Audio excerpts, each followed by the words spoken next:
Welcome to Reformers Bookshop's Enjoying Jesus Book Club, where we consider chapters from Enjoying Jesus by Tim Chester.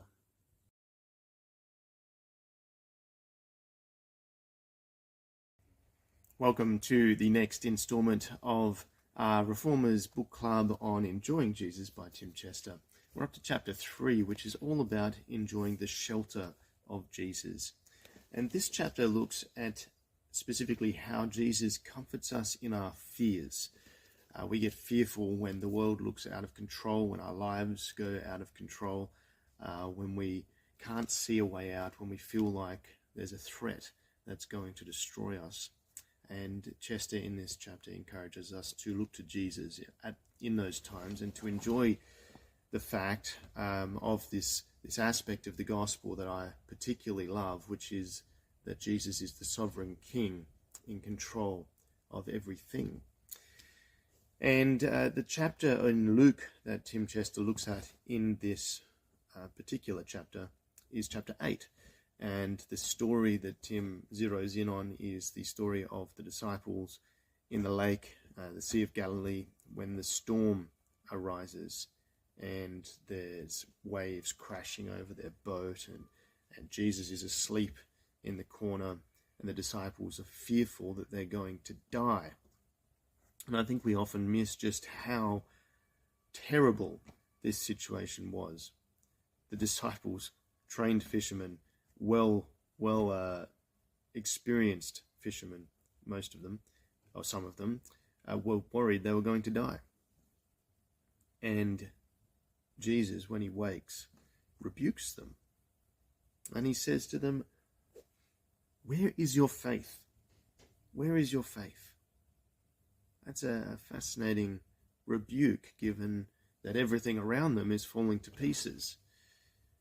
And the point that Tim Chester actually makes a connection with a story later on in Luke 8, which is Jairus' daughter. Again, a man fearful of life's circumstances as his daughter's on the brink of death. And Jesus looks him in the eye and says to Jairus, "Do not fear, only believe, and she will be well." Do not fear, is what Jesus says.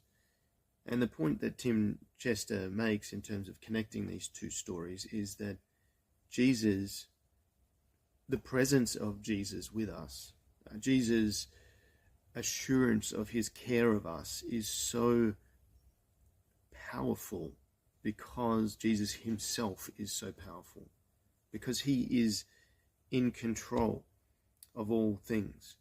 He's been given power. Jesus says himself, "All authority in heaven and on earth has been given to me." He's been given control over all things. And that's true because he is God. He is the one through whom the Father created all things. In the beginning was the Word, and the Word was with God, and through the Word, God created all things. But it's also true as the Messiah, as the last Adam, as the great human king of all creation. God has granted this second Adam, this one who, as we looked at previously, sympathizes with us in our weakness and in our troubles. God has granted this man, Jesus Christ, all power, all authority in heaven and on earth. There is nothing outside of his control. There is nothing beyond his power that could possibly threaten us. This is just such a remarkable truth. And Jesus' point, I think, when he talks to the disciples in the boat and says, "Where is your faith?" The point is that the world around us doesn't look like what we would hope for or what we would perhaps expect if we were the ones who'd been given all power and all authority. The world around us looks threatening to us. It doesn't look like we're safe all the time. It doesn't look like we're being cared for all the time, because things come to threaten us. Sicknesses come, bills that we struggle to pay come. We lose our job. We have relational difficulties. All these things happen, which makes us fearful. And Jesus says, look, you need to live not by sight, but by faith. You need to trust that I am in control, even when everything doesn't look like that's the case. It's not that faith in Jesus will make sure that everything is fine. It's that faith sees the world the way it really is. The world is not out of control. Your life is not spiraling out of control.